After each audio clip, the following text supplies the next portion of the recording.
अभी recently index में Nifty 50 और बैंक निफ्टी में जो हम लोगों ने पिछले सेशन में समझा कि जब भी प्राइस एक डाउन ट्रेंड के बाद कंसोलिडेशन की शुरुआत करता है तो उस वीकनेस के कारण हम सिर्फ एक ही ट्रेड प्लान पर काम करते हैं जो कि है सेल ऑन राइज।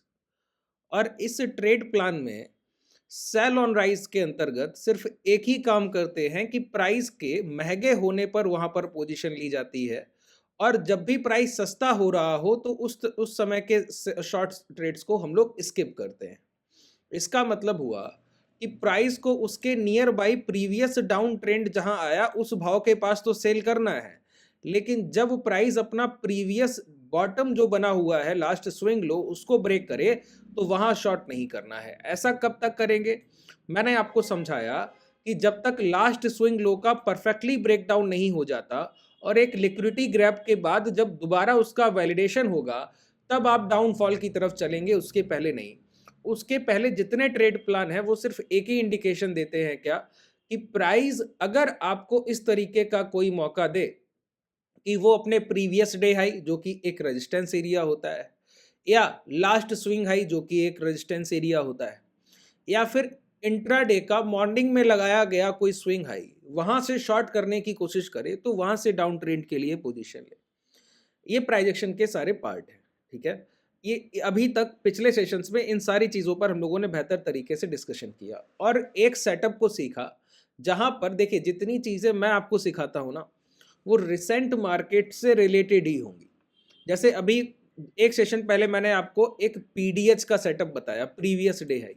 उसमें मैंने आपको क्या बताया कि प्राइस अपने प्रीवियस डे हाई को ब्रेक करेगा, ब्रेक करने के बाद दोबारा उसी हाई के अंदर अगर लौट आया तो वहीं पर आप उसको शॉर्ट करके एक टारगेट के लिए रखिए, वो एक टारगेट देकर जाएगा। और ऐसा बार बार होता है, एक बार की बात नहीं है। जैसे यहाँ पर देखिए, अब बहुत ध्यान से चीज़ों को ट्रेड करना सीख लीजिए सर, है ना। देखिए मैं आपको समझाऊं, ये बैंक निफ्टी का चार्ट है, ये 24 तारीख का पूरा प्राइजेक्शन है, 24 से ये आप आज कल का सेशन आपका हॉलीडे था, ये 26 तारीख, 24 तारीख के हाई लगे आपके, ये देखिए ये कैंडल का हाई है 51,400 के पास। प्राइस गैप अप करता है, गैप अप करने के बाद ऊपर जाता है और लौट कर पहली कैंडल कहाँ क्लोज करता है अंदर, मैं आपको दिखाऊं।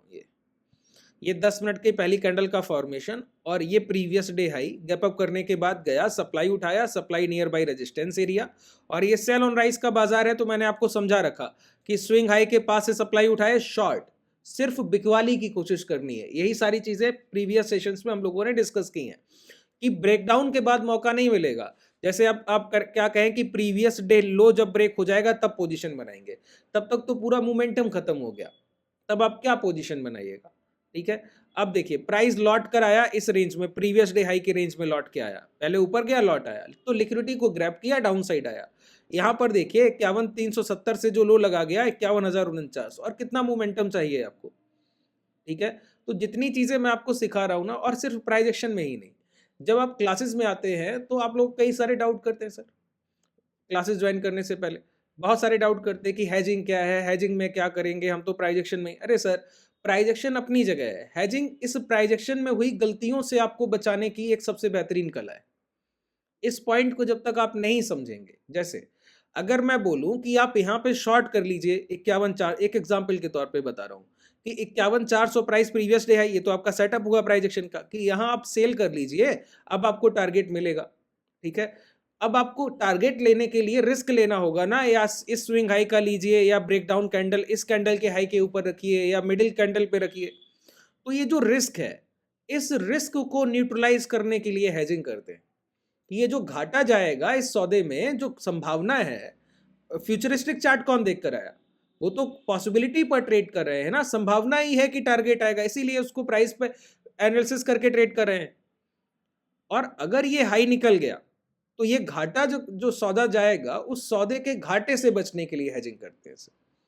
और हेजिंग में कई लोग बड़ा कंफ्यूजन कि बहुत पैसा लगेगा। अभी जैसे कि हम लोग पोजीशंस लेते, कोई पैसा बहुत नहीं लगता। अभी हम लोग क्लास कर रहे थे, मैंने देखिए यहाँ पर ये स्क्रीन ओपन है, देखिए ये पोजीशन हम लोग बनाना सीख रहे हैं, सेंसेक्स, ठीक है। अभी क्लास में हम लोग डिस्कस कर रहे थे। अब इस पोजीशन का आप देखिए कितना बड़ा बेनिफिट है, इसको हेजिंग बोलते हैं सर। देखिए 2 लॉट सेल है, ये पूरा मिलाकर एक पोजीशन है, एक लॉट ये सेल, एक लॉट ये सेल, एक लॉट ये बाई, एक लॉट ये बाई, तो 4 लॉट का पोजीशन है। आप लोग बोलते हैं सेलिंग में बड़ा पैसा लगता है, समझने की कोशिश कीजिए। फाइनल मार्जिन कितना है? 49,000 रुपए। हैज का बेनिफिट कितना मिल गया?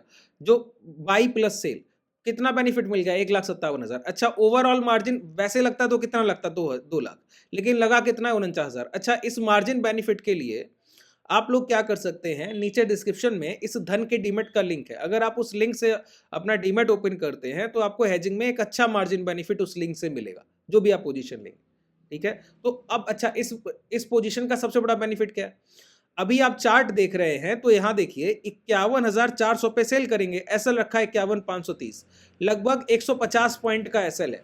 मान लिया 200 पॉइंट का एसएल है सर, 50,000 का इंडेक्स और 200 पॉइंट का एसएल।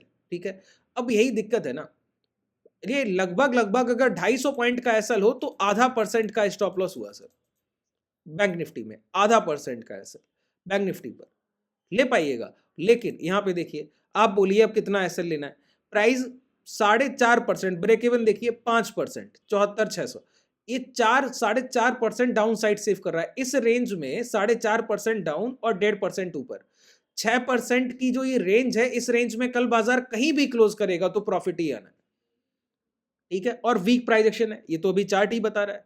ठीक है, तो इसको हेजिंग बोलते हैं सर, कि 5-6% की रेंज में भी अप एंड डाउन कर ले, हमको सिर्फ मुनाफे से मतलब है। जब तक आप इन चीजों पे काम नहीं करेंगे, समझने की कोशिश नहीं करेंगे, और सिर्फ प्राइजेक्शन एज अ टूल, प्राइजेक्शन मैं आपको बहुत अच्छे से समझाता हूं, बहुत अच्छे से प्रैक्टिस कीजिए उस पर, और उसके साथ जब आप हेजिंग को मिला देते हैं तो डेडली कॉम्बिनेशन है सर, बहुत अच्छे रिजल्ट्स मिलते हैं, इसलिए हमारे ट्रेडर बहुत खुश रहते हैं। देखिए, तो ये जो प्राइस है, ये अभी सेटअप मैंने आपको बताया मोस्ट रिलेवेंट, कि अभी ये प्राइस को रिपीट किया जाएगा, इसी वजह से अभी मैंने आपको सिखाया। अब देखिए, इसी ट्रेड प्लान पे आगे भी आपको चलना है। जब तक ये लो ब्रेक नहीं होते तब तक बैंक निफ्टी में लोअर लोस पर शॉर्ट नहीं करेंगे। ट्रेड प्लान में कोई चेंज नहीं है अभी, ठीक है, उसी ट्रेड प्लान पे रहेंगे। अगर कोई प्राइस स्विंग हाई ब्रेक कर दे तो अभी लॉन्ग नहीं करेंगे, कब तक? जब तक इस हाई के ऊपर 52,200 के ऊपर की कोई प्रॉपर आवरली डेली क्लोजिंग नहीं मिलती कॉन्जिक्यूटिव दो। अगर घंटे की क्लोजिंग मिले तो 2 घंटे लगातार क्लोज करने के बाद हाई ब्रेक होगा तो लॉन्ग करेंगे। तब तक सिर्फ सपोर्ट रेजिस्टेंस ट्रेड करेंगे, उसमें भी रेजिस्टेंस एरिया को सबसे ज्यादा प्रेफरेंस देंगे, कि किसी स्विंग हाई के पास से शॉर्ट हो रहा है तो वहां से शॉर्ट करने की पूरी कोशिश करेंगे। बात क्लियर हुआ? अब रेंज कौन कौन से लेवल्स आपके लिए जरूरी है, इसके लिए हमको एक बिगर टाइम फ्रेम आवरली को पकड़ना होगा। आवरली प्राइस एक्शन, यहां पर आपको ये टाइम फ्रेम मिल गया। अब कल के सेशन में मैं आपको बताऊं, अगर प्राइस स्विंग हाई के ऊपर की लिक्विडिटी ग्रैब करने से पहले पहले गिरा और ये लो ब्रेक कर गया तो आपका पहला टारगेट ये डे लो होगा, पहला ट्रेड। अगर प्राइस इस स्विंग हाई के ऊपर से लौट कर आया और फिर ये लो ब्रेक किया और विक्स आपका डिक्लाइन कंडीशन में हुआ, या तो 1-2% ट्रेड कर रहा है पॉजिटिव या फिर कॉस्ट पे या नेगेटिव, तो ये जो ब्रेकडाउन होगा ना आज के डेलो का, तो यहां आप शॉर्ट नहीं करेंगे किसी भी कंडीशन में। ये तभी शॉर्ट होगा कि ये जो हाई लगा है 51,350, ये ब्रेक होने से पहले पहले प्राइस आकर इसका ब्रेकडाउन करे, तो बात है। और अगर इसके ऊपर से कोई कैंडल बनाकर आ रहा है तो ब्रेकडाउन के बाद भी शॉर्ट नहीं करना है। फिर हमारे लिए जब तक 50,500 या 50,600 प्रॉपरली ब्रेक नहीं होगा तब तक लोअर लोज की एक लो बनने के बाद, जो मैंने शुरुआत में बात बोली कि डिस्काउंटेड प्राइस पे कुछ नहीं बेचेंगे, फिर ये सबसे पहली बात है। डिस्काउंटेड प्राइस का मतलब हुआ कि एक प्राइस ऊपर जा रहा था, पहले से तो डाउन ट्रेंड में है, ऊपर जा रहा है तो महंगा होता हुआ भाव बेचेंगे। अब वो गिर कर ये लो ब्रेक करे तो दोबारा सस्ता हो गया महंगा होने के बाद, तो अब नहीं बेचेंगे। इसको टेक्निकल में हम बोलते हैं स्विंग लो के नीचे शॉर्ट करना, कि कल का आज का डे लो हो गया 51,950, तो कल बाजार इसको ब्रेक करे तो प्रीवियस डे लो ब्रेक कर रहा है, पिछले दिन का न्यूनतम स्तर अपना काट रहा है, तो वहां शॉर्ट तभी करेंगे कि प्राइस जो है 51,350 को काटने से पहले, ब्रेक करने से पहले इसको ब्रेक करे, तो एक अच्छा पोजीशन बनेगा। दूसरी बात, प्राइस हायर डायरेक्शन मूव करे, और ये पूरा रेंज एक सप्लाई का रेंज है, मैं आपको बता रहा हूं, ये पूरा रेंज एक सप्लाई का रेंज है। इस रेंज के अंदर से 2 और 5 मिनट के टाइम फ्रेम पर कोई 8 EMA हाई पर मल्टीपल कंफर्मेशन मिले, वहां पे जरूर शॉर्ट कीजिएगा, चूकिएगा नहीं। और विक्स अगर राइज करता रहता है तो एग्रेसिव मोमेंटम के लिए जाइएगा डाउन साइड, और अगर विक्स कंसोलिडेट करे तो मान लीजिएगा कि सपोर्ट रेजिस्टेंस फिर ट्रेड होंगे। उम्मीद है जितनी चीजें मैंने डिस्कस की हैं बेहतर तरीके से अब आप समझ पाए होंगे कि कैसे आप अपनी पोजीशंस को प्लान करते हैं। और जब तक बाजार किसी एक ही रेंज को ट्रेड करता है तो जल्दी हम अपने ट्रेड प्लान्स नहीं बदलते, जब तक मार्केट कंडीशन ही पूरी तरीके से ना बदल जाए। अब मार्केट कंडीशन बदलने का मतलब है इस स्विंग हाई के ऊपर की क्लोजिंग मिलने लगे तो शॉर्ट साइड की पोजीशंस को फिर इग्नोर करेंगे। अगर बाजार विक्स 10-12% ऊपर हो जाए कल के सेशन में और ये लो ब्रेक होने के बाद रिटेस्ट हो और ये लो ब्रेक हो जाए तो लोअर लोज के फॉर्मेशन पर एग्रेसिवली शॉर्ट करेंगे। तो अभी के ट्रेड प्लान और इस रेंज से निकलने के बाद ट्रेड प्लान, उनमें एक डिफरेंस है। जब तक प्राइस इस रेंज में है तो जैसे अभी तक ट्रेड किया है यही एक ट्रेड करने का तरीका है। और प्राइस कौन सा सेशंस का सबसे ज्यादा रिपीटेशन करता है? लास्ट ट्रेडिंग सेशन का। जैसे अभी मैंने आपको पिछले सेशन में बताया कि डे लो ब्रेक करने के बाद, जैसे प्रीवियस स्विंग लो ब्रेक करने के बाद शॉर्ट नहीं करना है और नियर बाई हाई शॉर्ट करने का मौका मिले तो वहां जरूर बेचिए। हाई पे मौका मिला नियर बाई रेजिस्टेंस, यहां पे जरूर बेचिए। पहला मोमेंटम आपको देखिए 51,600 से पहला मोमेंटम 51,100, ठीक है, 500 पॉइंट का डायरेक्शन ट्रेंड।